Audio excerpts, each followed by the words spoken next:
La primera vez que sospeché que algo no encajaba no fue por un mensaje, ni por una llamada, ni por nada digital. Fue por lo que vi con mis propios ojos una noche que jamás pensé que tendría nada de especial. Y te juro que aún hoy, cuando lo recuerdo, me entra esa mezcla de rabia y risa nerviosa que te da cuando sabes que tu vida empezó a romperse sin que tú siquiera te dieras cuenta. Todo empezó un jueves cualquiera. Las 8:30 de la noche. Yo volviendo a casa desde el trabajo, cansado, con la cabeza en mil cosas, pensando que solo quería cenar algo rápido y tirarme en el sofá. Ese tipo de días en los que no esperas absolutamente nada. Pues justamente ese tipo de días son en los que pasa lo peor, te lo digo yo. Al doblar mi calle, vi las luces del portal encendidas. Nada raro. Pero luego vi la sombra de dos personas moviéndose detrás del cristal. Una figura femenina que reconocí al instante, porque al final, aunque lleves años con alguien, el cuerpo, la forma de moverse, el gesto al inclinar la cabeza, lo conoces de sobra, y una figura masculina que no me sonaba. Un tío más alto que yo, bastante ancho de hombros, vestido demasiado bien para un jueves noche en Alcalá, y con una de esas posturas relajadas que solo se tienen cuando tienes muchísima confianza con la persona que tienes delante. Yo frené antes de llegar al portal. Me quedé mirando desde el coche, como un idiota, intentando entender qué narices estaba pasando. Y justo en ese momento, vi algo que me dejó frío, mi mujer, Clara, tocándole el antebrazo a ese tío mientras reía. No era una risa exagerada, ni coqueta, ni nada evidente. Pero era una risa que yo hacía mucho que no escuchaba dirigida hacia mí. Y eso fue lo primero que me arañó por dentro. Lo segundo llegó un segundo después, ella sacó las llaves del portal y él se las quitó de la mano, como si fuera lo más normal del mundo, abrió la puerta, la dejó entrar primero y la acompañó hasta el ascensor. Te digo la verdad, si hubiera visto un beso, un abrazo raro, un gesto indecente, habría reaccionado de una forma más directa. Pero lo que vi fue peor, una familiaridad que yo ya no tenía con ella. Y eso me dolió más que si los hubiese pillado en plena faena. Aparqué un poco más lejos, sin saber por qué lo hacía, pero haciéndolo igual. Me bajé del coche despacio, intentando no hacer ruido, como si eso sirviera de algo.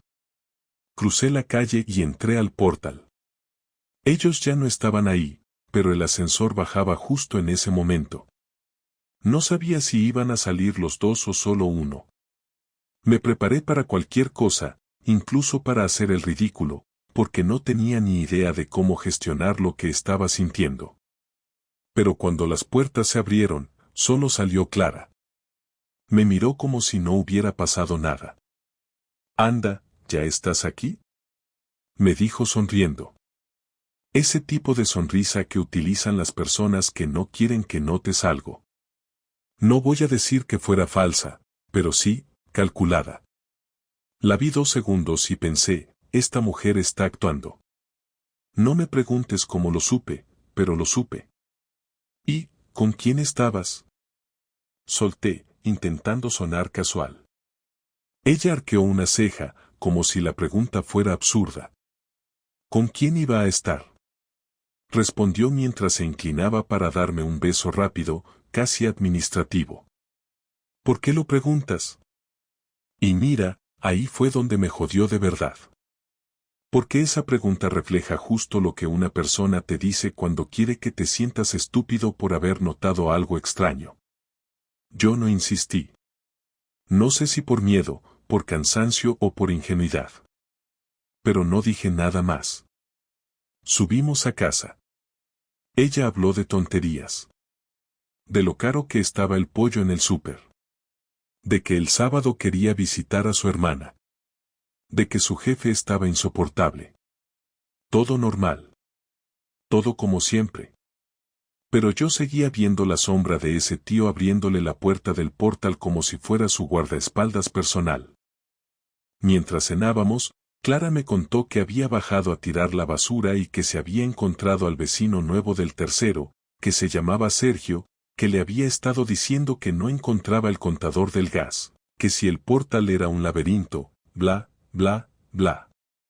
Lo contó con tal soltura que casi me convence, si no fuera porque ella jamás ayuda a nadie del edificio. Clara no es mala, pero es de las que evitan hablar con desconocidos. Y aquel tipo no se comportaba como un desconocido. Te lo juro. La noche transcurrió como cualquier otra, pero yo ya no era el mismo. Algo se había movido dentro de mí, algo que no sabía si era intuición o paranoia. Pero estaba ahí. Y no se iba. Lo peor es que no encontré ningún motivo claro para preocuparme. No había mensajes raros, ni cambios drásticos, ni discusiones nuevas. Nada evidente. Solo aquella escena del portal. Pero a veces, una sola escena vale más que 1000 pruebas. Y claro, cuando no tienes pruebas, tu cabeza empieza a rellenar huecos. Y los huecos se convierten en sospechas. Y las sospechas, cuando no las dices en voz alta, se hacen más grandes en silencio. Al día siguiente, viernes, Clara llegó tarde del trabajo. Yo estaba en el sofá y escuché cómo abría la puerta con demasiada suavidad, como si quisiera no hacer ruido. Luego se quedó ahí, en la entrada, como dudando. Cuando por fin entró al salón, traía esa expresión extraña que ponen las personas que han vivido algo que todavía no saben si contarte o no. Hoy ha sido un día larguísimo, dijo, dejando las llaves encima de la mesa. No sé por qué, pero me dio por observarle las manos. Le temblaban ligeramente. Muy poco, pero lo suficiente para que yo lo notara. Y sentí un escalofrío real. No sé explicarlo. Fue como si en ese instante mi cerebro conectara puntos que aún no tenía claros. ¿Qué te pasa?, le pregunté. Nada, respondió demasiado rápido. Solo estoy cansada. Mentira. Clara nunca miente rápido. Cuando lo hace, se toma 2 segundos, como si ensayara mentalmente. Esa rapidez me confirmó que algo estaba escondiendo, aunque no tenía ni idea de qué. Y aquí viene la parte final de esta introducción, la que, te prometo, me abrió los ojos de golpe, aunque todavía no sabía interpretarla. Esa misma noche, cuando ya se había acostado y yo estaba apagando las luces del salón, escuché la puerta del portal abrirse de nuevo. Pero esta vez no eran vecinos. No. Era el mismo ruido de voz masculina que escuché la noche anterior. Su tono, su risa contenida. Ese tipo de risa que hace alguien que está hablando por teléfono o esperando a alguien. Me asomé por la mirilla del piso. Y ahí estaba él. El tío del portal. Mirando directamente a mi puerta. Como si esperara que alguien la abriera. Y te juro por lo más sagrado, que en ese momento supe que mi vida estaba a punto de romperse. Aunque todavía faltaba lo peor.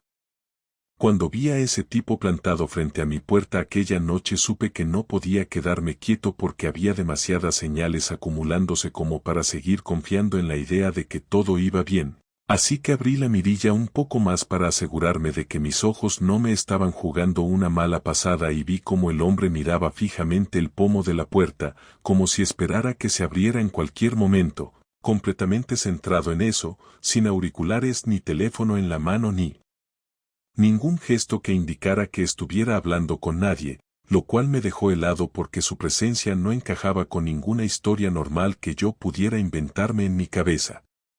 Me quedé ahí, inmóvil, esperando a ver si hacía algún movimiento que diera alguna pista, pero él solo permanecía de pie, respirando con una calma que me irritó más de lo que pensé que me irritaría jamás la respiración de un desconocido, y al cabo de unos segundos dio un paso hacia atrás. Miró hacia el ascensor y luego volvió a mirar la puerta de mi casa como si necesitara memorizarla. Me aparté de la mirilla cuando pensé que podía levantar la vista, pero no escuché nada más que el pequeño eco que hace el ascensor cuando sube a otro piso, así que esperé un par de minutos hasta que me armé de valor para mirar otra vez y comprobé que ya no estaba. No supe si sentir alivio o si sentir que la ausencia era aún peor que su presencia, pero decidí no quedarme en el pasillo mirando una puerta como un paranoico, así que avancé hacia el dormitorio donde Clara dormía como si la vida no le pesara en absoluto. Me senté en la cama y la observé unos segundos intentando entender cómo podía estar tan tranquila cuando fuera de nuestra puerta había ocurrido algo tan raro y ella parecía ajena a todo, pero también sabía que despertarla sin una explicación concreta la pondría a la defensiva, así que apagué la luz y me tumbé intentando dormir. Fue imposible, porque cada vez que cerraba los ojos veía al tipo mirándome como si supiera perfectamente quién vivía detrás de esa puerta y por qué estaba allí. A la mañana siguiente, mientras Clara se preparaba para ir al trabajo, intenté observar cualquier detalle que pudiera darme alguna pista sobre su relación con aquel desconocido, aunque sin parecer que estaba analizando cada movimiento suyo, así que mientras ella se recogía el pelo le pregunté con naturalidad si había dormido bien, intentando fijarme en su tono de voz y en si mostraba alguna incomodidad. Me respondió que sí, que había dormido fenomenal, y luego añadió que había tenido un día bastante pesado en la oficina y que esperaba que aquel viernes fuera mejor, lo cual era una frase estándar que había dicho cientos de veces, pero esta vez me sonó forzada, como si estuviera intentando evitar mencionar cualquier otra cosa. Cuando terminé de prepararme me acerqué a la puerta para salir juntos, y en un impulso que no había planificado le dije que había escuchado ruidos raros en el portal por la noche. Clara se detuvo un instante, apenas un segundo, pero ese segundo fue suficiente para que yo entendiera que esa información le importaba, aunque intentara disimularlo, porque se giró con una sonrisa muy ligera y dijo que seguramente serían los vecinos del cuarto que siempre llegan tarde, añadiendo un comentario falso sobre lo ruidosos que eran, como si decirlo con desgana lo volviera más creíble. Mientras bajábamos por el ascensor aproveché para mencionarle al supuesto vecino nuevo que ella había dicho haber conocido la noche anterior. Le dije que no lo había visto jamás por el edificio y que no recordaba que nadie del tercero estuviera esperando un paquete o un técnico del gas o lo que fuera que ella hubiese querido justificar. Su respuesta fue rápida y organizada, casi como si la tuviera ensayada, explicando que seguramente él llevaría poco tiempo viviendo allí y que no había tenido ocasión de cruzarse conmigo, que de hecho ella tampoco lo había visto antes y que era normal que hubiera gente nueva porque últimamente se estaban alquilando varios pisos. Mientras la escuchaba me pareció que su explicación era demasiado perfecta, demasiado limpia, como si esa normalidad estuviera construida para que yo no pudiera rebatirla, y eso me hizo sentir un nudo en el estómago porque, aunque no tenía pruebas de nada, cada vez tenía más claro que me ocultaba algo. Durante el día no pude concentrarme en el trabajo, porque la imagen del tipo frente a mi puerta me acompañó hasta en los momentos más rutinarios, como cuando enseñaba un coche a un cliente o cuando redactaba una ficha de venta, y la pregunta que no me dejaba en paz era por qué demonios un desconocido estaría allí si no fuera por Clara, porque yo no tenía deudas. No tenía enemigos y tampoco tenía amigos que fueran capaces de presentarse por sorpresa sin avisar, así que el único nexo posible era ella. Por la tarde, antes de volver a casa, me quedé unos minutos en el coche, como si estuviera reuniendo fuerzas para afrontar lo que pudiera encontrarme, y decidí que esa noche intentaría obtener alguna respuesta sin montarle un interrogatorio directo que nos llevara a una discusión inútil, porque en ese momento yo no necesitaba broncas, necesitaba hechos. Al llegar al portal miré alrededor por si veía de nuevo al tipo, pero no había rastro de nadie, así que subí y entré en casa intentando actuar de manera relajada. Clara estaba en la cocina preparando la cena y me saludó con una normalidad que me pareció estudiada, porque tenía esa especie de energía tibia que usa cuando quiere que todo parezca tranquilo, así que me acerqué a ella. Le di un beso en la mejilla e intenté notarla, literalmente notarla, buscar algo en su gesto, en su piel, en su mirada, cualquier cosa que me confirmara que lo que yo había visto la noche anterior tenía una explicación sencilla, pero lo único que encontré fue una distancia emocional que llevaba tiempo creciendo sin que yo lo hubiera querido ver. Decidí iniciar una conversación que no levantara sospechas, así que le conté que había soñado algo raro, inventándome un sueño absurdo sobre perder un tren porque el revisor no encontraba mi billete, solo para ver si aquello le despertaba alguna reacción, y me respondió con un interés muy superficial, como cuando alguien intenta escucharte pero solo espera a que acabes para poder hablar de otra cosa. Cuando se lo permití, efectivamente cambió de tema para preguntarme si el sábado podíamos ir a comer con su hermana. Fue entonces cuando se me ocurrió que, aunque no sabía exactamente qué ocurría, sí sabía que algo iba a salir a la luz tarde o temprano. Así que aproveché para mencionar que había pensado pasar la tarde del sábado en casa porque necesitaba organizar unos documentos y que quizás sería buena idea que ella fuera sin mí. Y ahí sí, ahí vi algo claro. Clara aceptó demasiado rápido, con demasiada comodidad, como si le viniera fenomenal que yo no estuviera. Después de cenar ella se fue a ducharse y yo me quedé recogiendo la mesa, pero mi mente estaba centrada en una sola idea: si el tipo había estado frente a mi puerta la noche anterior, podía volver. Y aunque no sabía si eso era lo que quería o lo que temía, sabía que la única forma de avanzar era entender por qué se había atrevido a acercarse así. Por eso, cuando Clara ya estaba en el dormitorio, salí al pasillo y apoyé la oreja en la puerta del piso, intentando escuchar cualquier sonido en el portal que indicara que alguien merodeaba. No escuché nada, pero me quedé allí más tiempo del que estoy dispuesto a admitir, hasta que comprendí que mi comportamiento era ridículo y que tenía que actuar de forma menos impulsiva y más estratégica. La oportunidad llegó al día siguiente sin que yo la buscara. Era sábado por la mañana y Clara dijo que necesitaba bajar un momento al coche para buscar una bolsa que se había dejado el día anterior, cosa que no tenía sentido porque no había usado el coche en ningún momento, pero no le dije nada porque quería ver cómo se movía. Se marchó con una prisa innecesaria y a mí se me ocurrió asomarme por la ventana del salón, desde donde podía ver la entrada del edificio. Y ahí estuvo el momento que lo cambió todo. Clara no fue al coche, sino que fue directa hacia la esquina de la calle, donde el mismo tipo la esperaba apoyado en una moto que claramente no era de reparto ni de mensajería ni de nada que pudiera justificar una coincidencia. Ella llegó hasta él y, aunque no pude escuchar lo que decían, sí pude ver cómo él se inclinaba hacia ella con una seguridad que nunca habría imaginado permitida a un desconocido.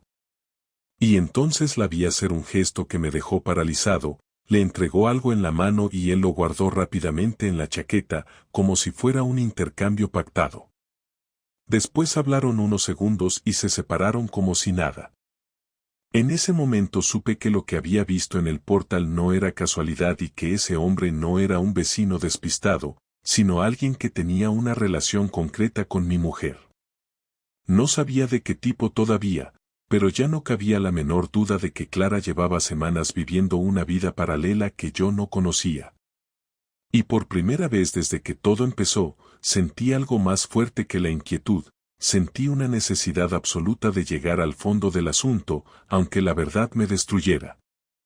Cuando vi desde la ventana cómo Clara entregaba algo a ese tipo y cómo él lo guardaba con la rapidez de quien sabe perfectamente qué hace, comprendí que ya no podía seguir acumulando piezas sueltas sin unirlas, porque la tensión que llevaba semanas creciendo empezaba a desbordarme con una fuerza que ya no podía esconder ni disimular detrás de conversaciones normales o rutinas de pareja que se sostenían únicamente por costumbre.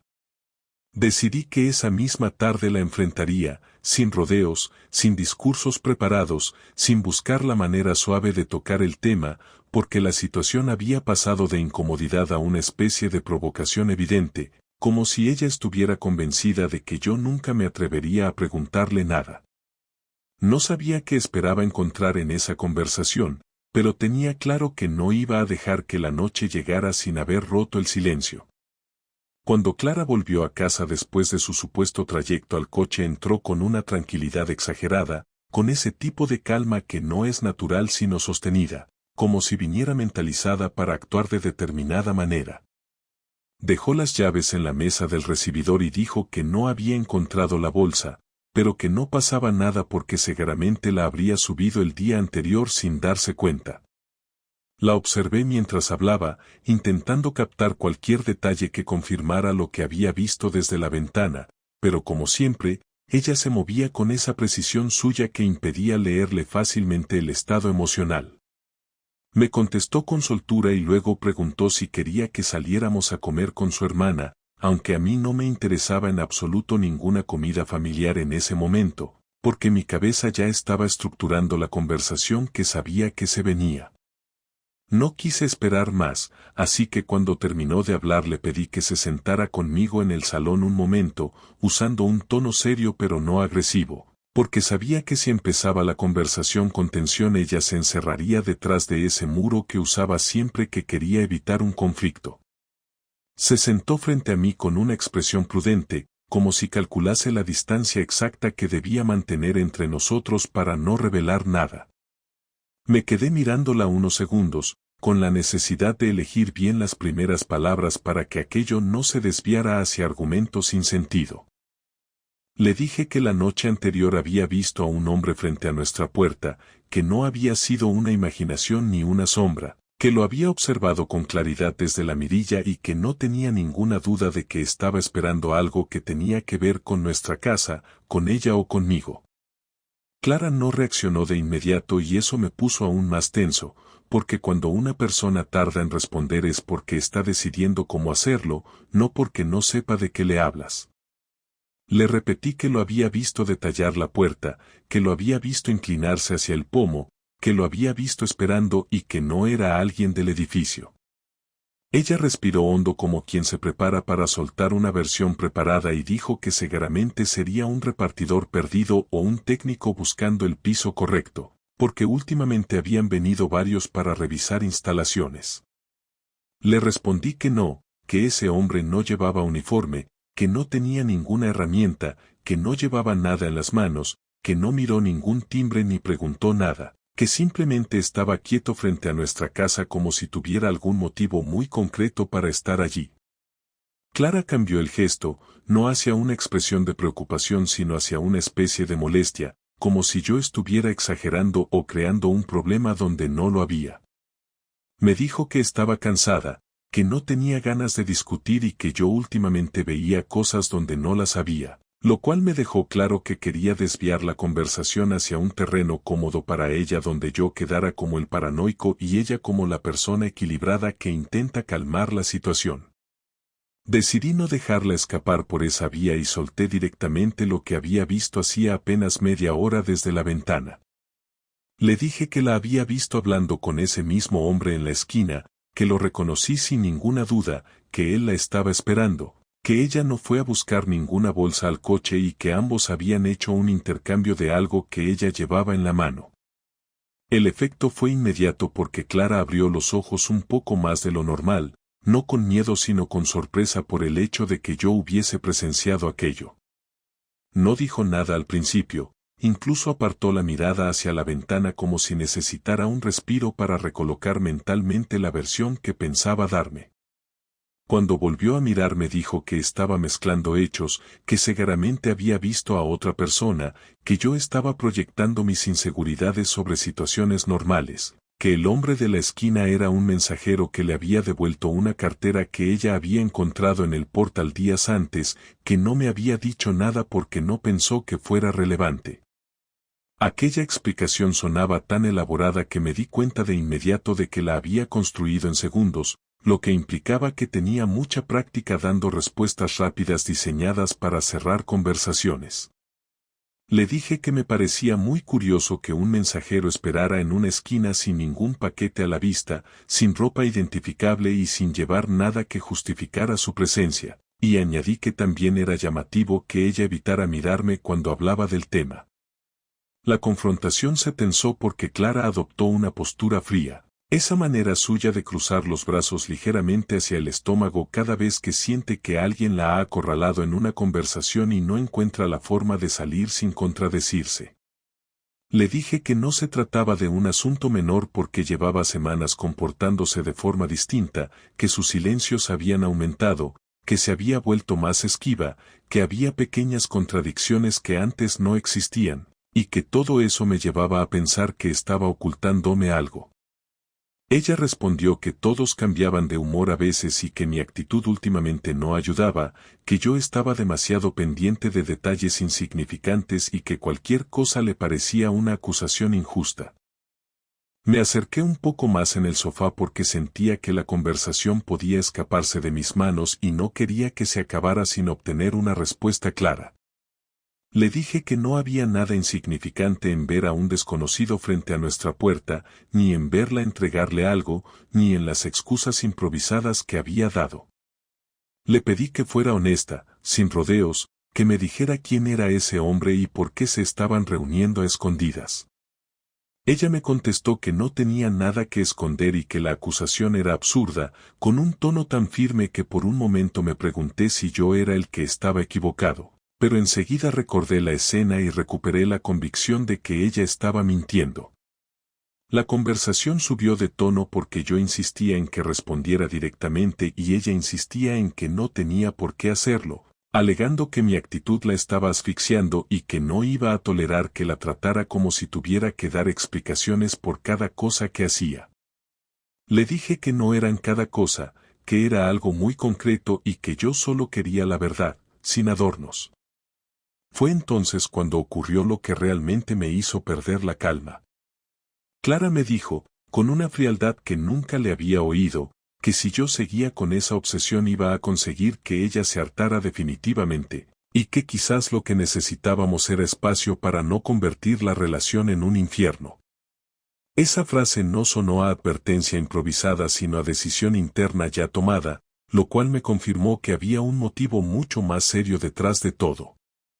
En ese punto dejé de intentar razonar y le dije que la situación había dejado de ser manejable desde el momento en que un desconocido sabía dónde vivíamos, sabía cómo era nuestra puerta y sabía a qué hora buscarla, y que si ella no me decía la verdad iba a buscarla yo. Entonces Clara se levantó del sofá bruscamente, como si necesitara poner una barrera física entre los dos para recuperar el control de la conversación, y me dijo que no volviera a nombrar al hombre porque no era asunto mío, que yo estaba excediéndome y que no iba a permitir que convirtiera algo externo y sin importancia en un drama doméstico. La frase que me hizo estallar fue "no es asunto tuyo", porque dejó completamente claro que había una parte de su vida a la que yo ya no tenía acceso. Le dije que todo lo que hiciera fuera de la relación me afectaba si se hacía a escondidas y con otro hombre, y que ya estaba harto de esquivar respuestas. Clara respondió diciendo que no iba a seguir discutiendo, que se iba a dar un paseo para despejarse y que hablaríamos cuando yo estuviera más calmado. Cogió el bolso, abrió la puerta sin mirarme y salió de casa sin esperar mi reacción. Me quedé de pie en medio del salón sintiendo una mezcla de rabia, desconcierto y una claridad repentina. Si Clara se marchaba justo después de una discusión tan directa, era porque necesitaba contactar con alguien o avisar de algo. Aquello ya no era solo una intuición, era un hecho. Lo que no sabía todavía era hasta qué punto las respuestas que buscaba iban a romper por completo la imagen que yo tenía de nuestra vida. Y supe que no iba a esperar a que ella regresara para descubrirlo. Cuando Clara salió de casa después de aquella discusión supe que no podía quedarme quieto esperando su regreso porque estaba claro que iba a aprovechar ese paseo para contactar con alguien o coordinar lo que fuera que estaba ocultándome. Así que decidí actuar antes de que ella se reorganizara mentalmente y encontrara la manera de cubrir las grietas que había dejado durante la conversación. Me quedé unos segundos mirando la puerta cerrada, con esa sensación incómoda de estar a punto de cruzar un límite que hasta ese día jamás pensé que tendría que cruzar, pero entendí que la pasividad era justo lo que ella esperaba de mí, así que cogí el móvil, el abrigo y bajé por las escaleras intentando no hacer ruido, porque lo último que quería era que me escuchara si aún estaba en el portal o en la calle. Al llegar a la entrada del edificio abrí la puerta despacio y me encontré con la calle casi vacía, solo una pareja paseando un perro y un hombre mayor cargando con una bolsa de la compra. Miré hacia la derecha, hacia donde Clara solía caminar cuando quería airearse, pero no la vi, así que me giré hacia la izquierda y finalmente distinguí su figura a lo lejos caminando deprisa, con la espalda rígida, como si llevara prisa por llegar a un punto concreto y no simplemente por alejarse de mí. Avancé manteniendo una distancia prudente porque no quería que se girara y me descubriera siguiéndola, aunque tampoco podía perderla de vista, así que me movía con el cuidado de quien sabe que un solo paso en falso puede arruinarlo todo. Clara caminó varias manzanas sin detenerse hasta llegar a una zona con menos comercio y más edificios residenciales, donde las calles eran más estrechas y el sonido se amplificaba con facilidad, así que tuve que bajar el ritmo para no delatarme. La vi detenerse frente a una cafetería pequeña, una de esas que siempre están medio vacías los sábados por la tarde, y por un instante pensé que quizás solo necesitaba sentarse sola a tomar un café para calmarse, pero entonces se abrió la puerta del local y apareció el mismo hombre al que había visto con ella en la esquina horas antes, el mismo que estuvo frente a mi puerta aquella noche. Salió como si llevara rato esperándola, con una expresión de seguridad que me provocó un impulso inmediato de acercarme y encararlo, pero mantuve el control porque sabía que si me precipitaba lo arruinaría todo. Clara se acercó a él y hablaron a muy poca distancia, demasiado poca para tratarse de dos personas que apenas se conocían, y aunque no podía oír lo que decían, la cercanía física hablaba por sí sola. Ella le tocó el brazo de manera leve, un gesto corto pero natural, como si fuera habitual entre ellos, lo cual me confirmó que no era un encuentro puntual ni improvisado. Él sacó algo del bolsillo, probablemente lo que ella le había entregado por la mañana, y se lo enseñó de una manera rápida, casi profesional, como si estuvieran revisando un detalle que necesitaba confirmación. Clara asintió y él guardó de nuevo el objeto mientras miraba a ambos lados con una atención que no parecía casual, sino la de alguien que está acostumbrado a comprobar si se encuentra observado. En ese momento comprendí que no tenía sentido seguir mirando desde la distancia porque la situación ya estaba lo suficientemente clara como para necesitar una respuesta directa de ambos, así que me moví con decisión hacia ellos, cuidando de no correr pero sí de caminar con firmeza para que supieran que no estaba apareciendo por casualidad. Cuando estuve a unos 4 metros Clara levantó la vista, me vio aproximarme y su cara cambió por completo, no a miedo sino a una especie de tensión rápida, como si se le activara una alarma interna. Él se giró, me miró de arriba a abajo, evaluándome como si necesitara medir mi reacción antes de dar la suya. Y su postura corporal se tensó de una forma tan evidente que entendí que estaba preparado para cualquier cosa que yo intentara. Me detuve a 2 metros, suficiente para no invadirlos físicamente pero demasiado cerca como para que pudieran fingir que aquel encuentro era normal. Dije su nombre con un tono firme, sin gritar, pero dejando claro que necesitaba una explicación inmediata. Clara abrió la boca para hablar, pero el hombre se adelantó con una tranquilidad irritante y me preguntó si había algún problema, como si él fuera la parte legítima de aquella conversación y no la intrusión más grande que había visto en mi relación desde el día que conocí a Clara. Le dije que el problema era evidente, que llevaba 2 días viendo su cara demasiado cerca de la puerta de mi casa, demasiado cerca de mi mujer y demasiado cerca de asuntos que no me había explicado nadie. Clara intervino intentando suavizar la situación y dijo que no había ningún motivo para montar una escena, que él solo la estaba ayudando con un asunto personal que no tenía importancia. Le respondí que ya no estaba dispuesto a aceptar más frases vacías, que aquel hombre no era un conocido puntual, que yo había visto suficiente para saber que no se trataba de un favor de 5 minutos y que necesitaba la verdad de una vez. El hombre la miró como pidiéndole permiso para hablar o callar, lo cual ya me pareció indignante, porque indicaba que entre ellos había un acuerdo previo sobre lo que él podía decir o no, y esa señal me hizo subir aún más la tensión interna. Clara intentó girar la conversación hacia una petición de respeto, diciendo que yo estaba malinterpretando las cosas, pero la interrumpí porque necesitaba que se acabara la evasión. Le dije que sabía que aquel hombre no era amigo, que no era vecino, que no era mensajero y que no era ninguna figura casual en su vida. Él dio un paso hacia mí, no de amenaza física sino de afirmación, como si necesitara poner su presencia en primer plano. Me dijo que no estaba haciendo nada indebido, pero lo dijo con un tono que no coincidía con la supuesta inocencia de su respuesta. Su seguridad solo aumentó mi convicción de que ahí había algo mucho más grave que un malentendido. Le pregunté directamente quién era él, sin rodeos, y Clara respondió antes de que pudiera hacerlo él, diciendo que su nombre era Adrián y que estaba ayudándola con un asunto económico relacionado con una herencia familiar.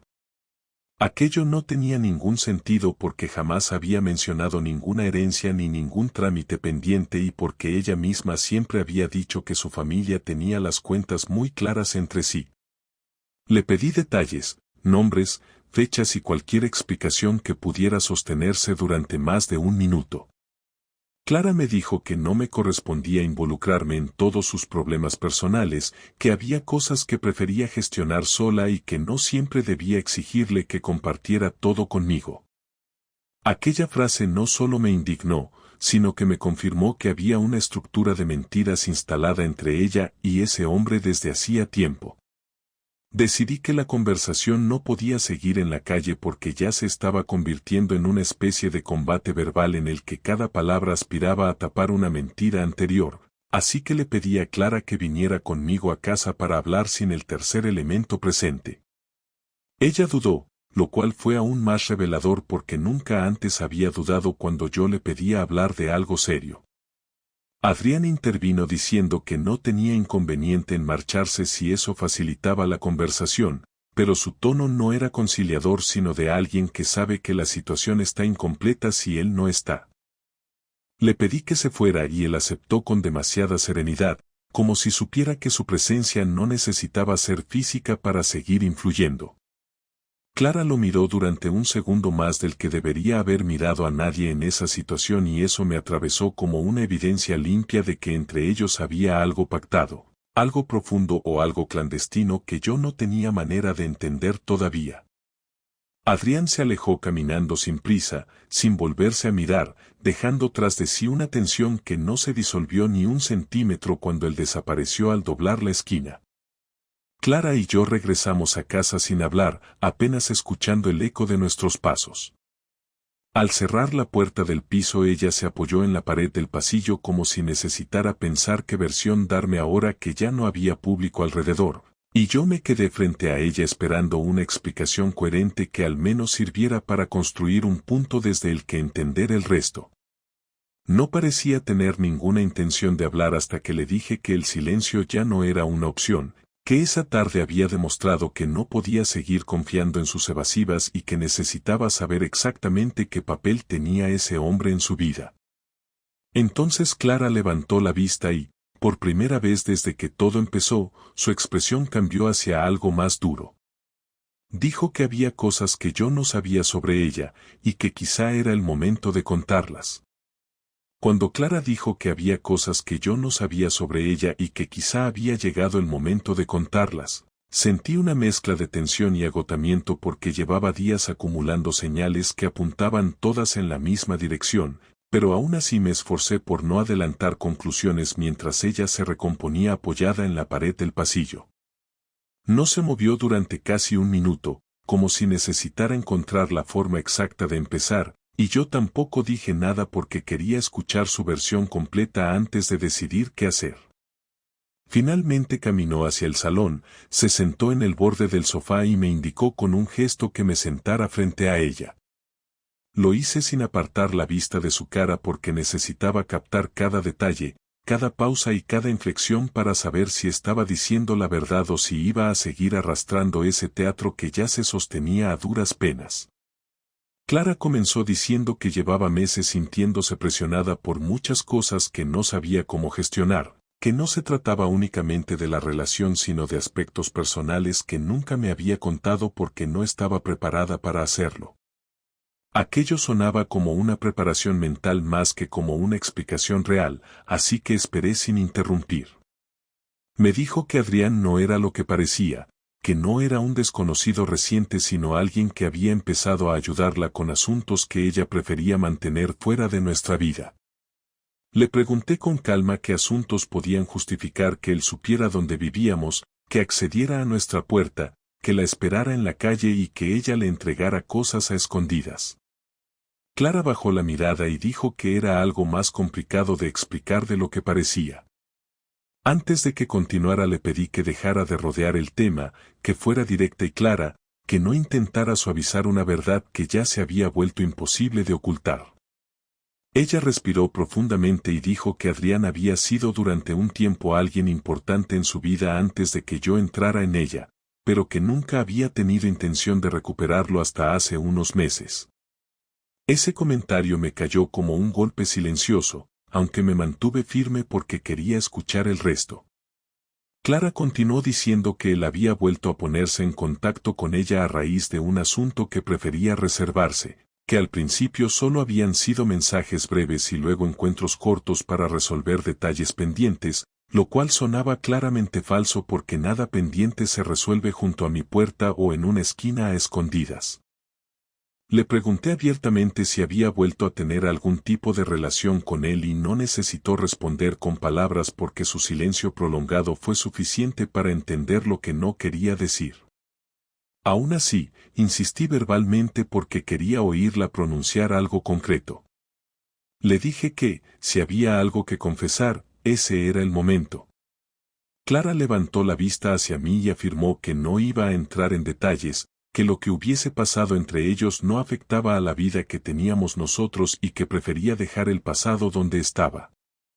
Aquella frase aumentó mi indignación porque no estaba hablando de un pasado lejano, sino de un presente activo que había presenciado con mis propios ojos. Me incliné hacia adelante para dejar claro que no iba a aceptar evasivas y le repetí que no estaba preguntando por una historia antigua sino por lo que había ocurrido en estos días concretos, por los encuentros en la calle, por las visitas al portal, por los intercambios de objetos y por el tipo de confianza que había entre ellos. Clara dijo que lo de la mañana no era lo que yo creía y que había una explicación lógica, pero cuando le pedí que la dijera, su respuesta fue que no estaba obligada a contarme absolutamente todo. Ese fue el punto en el que decidí dejar de pedir aclaraciones y pasar a exigir sinceridad porque ya no se trataba de una sospecha sino de hechos repetidos que ella seguía negándose a explicar. Le dije que si ella consideraba que había cosas que no tenía por qué contarme, entonces yo también tenía derecho a replantearme qué tipo de relación estábamos teniendo y cuál era exactamente mi papel en su vida. Clara reaccionó ofendida, diciendo que estaba exagerando, que estaba convirtiendo algo manejable en una crisis enorme, pero la interrumpí porque no podía soportar que volviera a minimizar lo evidente. Le recordé que la había visto con él en 3 ocasiones distintas, que él estuvo frente a nuestra puerta en una actitud que no tenía ninguna explicación razonable y que ella había fabricado versiones contradictorias cada vez que yo preguntaba. Fue entonces cuando Clara, con una mezcla de orgullo y cansancio, dijo una frase que terminó de modificar mi visión de todo lo que estaba ocurriendo. Dijo que llevaba tiempo sintiéndose asfixiada en la relación, que la rutina la había apagado, que nuestra comunicación se había vuelto mecánica y que necesitaba recordar quién era antes de convertirse en una extensión de mí. Esa frase no tenía nada que ver con la presencia de Adrián, pero sí tenía relación con la manera en la que ella justificaba su comportamiento reciente. Le dije que si se había sentido así lo lógico habría sido hablarlo conmigo y no con otro hombre. Pero ella respondió que yo no habría entendido nada porque llevaba meses demasiado centrado en mis propias preocupaciones para notar que ella se estaba alejando. No supe si aquella afirmación tenía algo de cierto o si era una excusa más para tapar la responsabilidad de sus acciones, pero no me importaba tanto la lógica como el hecho de que Clara estaba admitiendo por primera vez que había una distancia emocional creada por ella misma y alimentada por alguien externo. Le pregunté directamente si Adrián había ocupado ese espacio que yo no sabía que ella sentía vacío, y ella no respondió ni sí ni no, solo dijo que las cosas no eran tan simples como yo las estaba planteando. Aquello me confirmó que no iba a admitir en voz alta lo que ya era evidente, así que dejé de buscar una confesión explícita y decidí centrarme en lo que quería hacer con la situación. Le dije con total claridad que había tomado una decisión y que antes de comunicarla necesitaba que ella dijera si tenía intención de seguir viéndose con ese hombre o si al menos podía comprometerse a cortar toda relación. Clara tardó en responder, demasiado para mi gusto, y cuando finalmente habló lo hizo con una neutralidad hiriente. Dijo que no iba a prometer nada porque no le gustaba sentirse controlada, que necesitaba espacio para pensar y que no quería comprometerse con decisiones precipitadas. Esa frase eliminó cualquier duda que pudiera quedarme sobre la continuidad de su vínculo con Adrián. En ese momento me levanté y caminé hasta la puerta del salón porque sentía que ya no había nada más que escuchar. Le dije que no iba a compartir techo con alguien que estaba manteniendo encuentros con otro hombre y que además consideraba que no tenía ninguna obligación de explicarlos. Le dije que podía tomarse el tiempo que quisiera para pensar, pero que no lo haría desde la comodidad de una relación donde ella seguía actuando como si no hubiera consecuencias. Clara se levantó también, visiblemente alterada, y me preguntó a dónde pensaba ir. Le respondí que por el momento a ninguna parte, que la casa era de ambos y que no pensaba renunciar a mi espacio, pero que no íbamos a seguir comportándonos como una pareja mientras ella mantenía un vínculo paralelo que no estaba dispuesta a cortar. Clara me acusó de dramatizar, de querer castigarla, de convertir una situación compleja en una especie de ultimátum injusto, pero le dije que no iba a discutir más porque todo estaba claro y que sería ella quien tendría que decidir si quería ser sincera o seguir mintiendo. Ella intentó acercarse para calmar la conversación, pero yo me aparté porque ya no tenía sentido fingir que seguíamos en el mismo punto.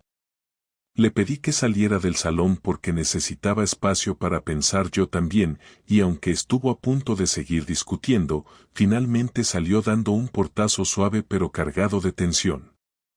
Me quedé solo, respirando con dificultad, intentando ordenar una mezcla de tristeza, rabia y una extraña sensación de lucidez. Por primera vez desde que todo comenzó no quería descubrir más, no quería una explicación mejor estructurada, no quería pruebas adicionales. Lo que quería era recuperar mi dignidad y marcar un límite tan firme que no pudiera volver a cruzarse sin consecuencias claras. Sabía que la última conversación, la definitiva, aún estaba por llegar, pero también sabía que ya no iba a ser ella quien dictara su dirección. La decisión esta vez iba a ser mía. Cuando Clara salió del salón aquella tarde, dejándome con la cabeza llena de datos inconclusos, excusas repetidas y silencios que confirmaban más que cualquier confesión explícita, me quedé sentado sin mover un músculo, intentando procesar todo lo que había acumulado durante esos días que parecían semanas, porque la cantidad de contradicciones, miradas evitadas, encuentros clandestinos y frases calculadas había inundado cada rincón de la casa hasta convertirla en un espacio incómodo donde ya no existía nada auténtico. Sabía que la última conversación estaba pendiente, una conversación que no podría esquivar ni fingir, una conversación necesaria para poner orden en mi vida, aunque el resultado fuera romper por completo lo que habíamos construido durante tantos años. Pasé varios minutos respirando hondo, sin querer caer en dramatismos, simplemente poniendo en fila los hechos como si fuera un informe que necesitaba revisar sin emociones, porque si algo había aprendido en esos días era que intentar interpretar sus intenciones solo me llevaba a más confusión, mientras que enumerar los hechos me daba una claridad que necesitaba para no perderme. Cuando me levanté y salí al pasillo encontré a Clara en la habitación, sentada en el borde de la cama, con los codos apoyados en las rodillas y la mirada clavada en el suelo. No parecía derrotada ni arrepentida, simplemente estaba pensativa, como alguien que ha estado prolongando una decisión durante demasiado tiempo y sabe que ya no puede evitar el momento en el que debe pronunciarla. Me apoyé en el marco de la puerta sin acercarme demasiado y le dije que necesitábamos cerrar el tema ese mismo día, no por presión, sino porque dejarlo abierto solo empeoraría las cosas.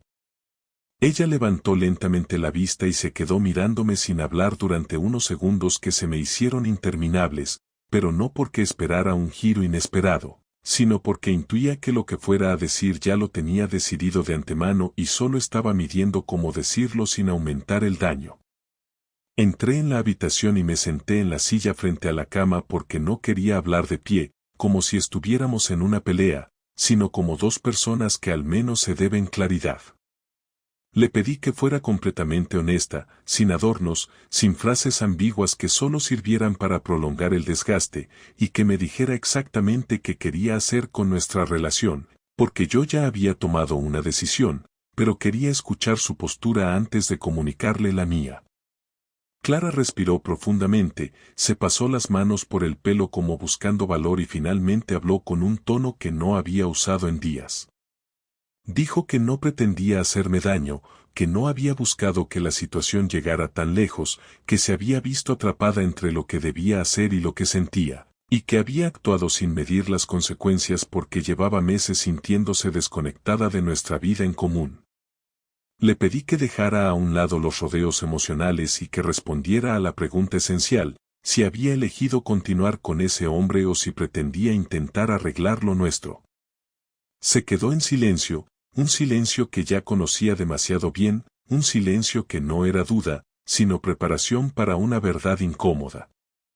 Finalmente dijo que no podía prometer que iba a cortar con él porque no estaba segura de querer hacerlo, que necesitaba tiempo para pensar en lo que quería para sí misma y que nuestra relación llevaba demasiado tiempo en un punto muerto que ninguno de los dos había querido reconocer.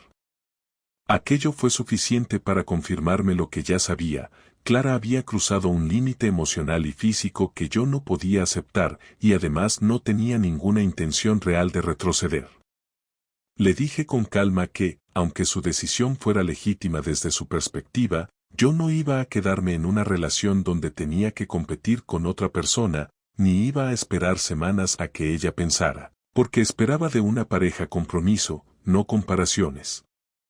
Le expliqué que había llegado el momento de cerrar la historia de la manera más digna posible, sin más discusiones, sin más explicaciones vacías, sin más escenas en la calle ni silencios que escondieran asuntos paralelos. Ella no dijo nada durante varios segundos, como si el hecho de escucharme hablar con tanta claridad le resultara extraño, porque no estaba acostumbrada a que yo tomara una decisión tan frontal sin antes intentar mantener la relación a flote. Finalmente preguntó, con un tono más bajo que de costumbre, qué pensaba hacer exactamente. Le respondí que quería separarnos, que no tenía sentido seguir viviendo en un espacio donde la confianza estaba fracturada y donde la otra persona no veía la necesidad de reparar nada. Clara se incorporó ligeramente como si quisiera replicar, pero al mismo tiempo se contuvo, tal vez porque ella misma sabía que su comportamiento había dejado pocas opciones. Me preguntó si no creía que era precipitado, que quizá estábamos siendo arrastrados por la tensión del momento y que podríamos darnos unos días de calma antes de decidir algo tan serio. Le dije que semanas atrás quizá habría aceptado esa propuesta, pero que ahora era evidente que ella ya había tomado sus decisiones antes que yo y que su petición de tiempo solo serviría para prolongar un desgaste que no iba a revertirse. Le dije que la separación no era un castigo, sino una consecuencia lógica de sus actos y de su falta de claridad, y que lo estaba planteando con serenidad porque no quería que se convirtiera en una guerra. Ella bajó la mirada y murmuró que no había esperado que yo reaccionara así, que creía que yo aguantaría un poco más o que intentaría convencerla de que volviéramos a la normalidad. Le respondí que aguantar no era una opción y que la normalidad había dejado de existir en el momento en que ella decidió abrirle espacio a otra persona en su vida. No dije su nombre porque ya no era necesario, Adrián formaba parte de la historia pero no necesitaba estar en el centro de la conversación. Lo que importaba era ella y la decisión que estaba verbalizando sin querer verbalizar del todo. Clara finalmente admitió que llevaba tiempo sintiéndose dividida entre lo que consideraba correcto y lo que le apetecía hacer, que el contacto con él había despertado una parte de ella que llevaba años apagada y que no sabía si lo nuestro podía recuperarse sin sentirse limitada. Le dije que no necesitaba justificarlo, que cada persona busca su camino, pero que cuando se elige ese camino a escondidas se renuncia a la confianza de la pareja. Le pedí que no intentara suavizarlo más porque ya no era necesario, que lo importante ahora era actuar con madurez y organizar la separación de manera ordenada, sin gritos, sin insultos, sin escenas que solo alimentarían resentimientos. Clara preguntó qué pretendía que hiciéramos con la casa, con nuestras cosas, con la vida compartida. Le dije que no hacía falta decidirlo todo en un día, que podíamos hacerlo paso a paso, pero que esa noche quería que durmiéramos en habitaciones separadas para no seguir alimentando la falsa apariencia de convivencia normal. Ella aceptó sin discutir, lo cual confirmó que la distancia entre nosotros era ya definitiva. Me levanté, recogí algunas cosas necesarias, y mientras salía del cuarto sentí un cansancio profundo, no un cansancio dramático, sino el de alguien que ha usado toda su energía para sostener una conversación que sabía que marcaría un antes y un después. Intenté dormir en el sofá, aunque sabía que sería complicado porque no se trata solo del espacio sino del peso mental que se queda clavado en la cabeza después de una decisión como esa, pero aún así cerré los ojos e intenté ordenar cada parte de la historia para dejarla reposar. Pensé en cómo habíamos llegado a ese punto, en qué momentos exactos podría haber intentado salvar algo antes de que se rompiera, pero también entendí que no tenía sentido reconstruir un camino que había dejado de ser compartido. Lo único que podía hacer era aceptar que una etapa había terminado y que la siguiente dependía únicamente de mí, sin excusas, sin interrogantes y sin esperar nada de alguien que ya había elegido colocarse fuera de la relación. A la mañana siguiente la casa estaba en silencio. Clara no salió del dormitorio mientras yo preparaba un café y revisaba mentalmente las tareas que tendríamos que organizar en los siguientes días. Me senté en la mesa del comedor y por primera vez desde que toda esta historia comenzó sentí una especie de claridad tranquila, no agradable pero sí estable, como si finalmente todo hubiera encajado y yo pudiera avanzar sin el peso de los intentos fallidos. Cuando Clara salió del cuarto llevaba la misma expresión prudente del día anterior, pero ya no había tensión, solo una distancia asumida. Me preguntó si quería hablar un momento antes de que ella saliera a trabajar y le dije que sí. Se sentó frente a mí y dijo que lamentaba haber gestionado las cosas de esa manera, que nunca había querido humillarme ni traicionarme, que simplemente había dejado que las cosas se descontrolaran porque no supo enfrentarlas a tiempo.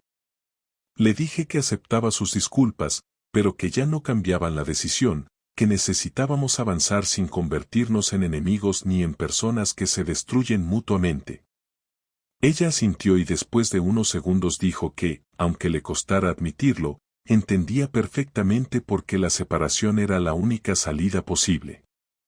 Después de despedirla, cerré la puerta y me quedé unos minutos mirando el pasillo vacío, sintiendo que por fin tenía espacio para respirar. No estaba contento, pero sí firme. No estaba ilusionado, pero sí decidido. Había aprendido que ignorar señales no detiene nada y que aferrarse a una historia que ya no es recíproca solo prolonga el sufrimiento. A partir de ese día mi camino sería otro, más simple, más honesto y sin sombras esperando frente a la puerta de mi casa. Y aunque doliera, era lo correcto.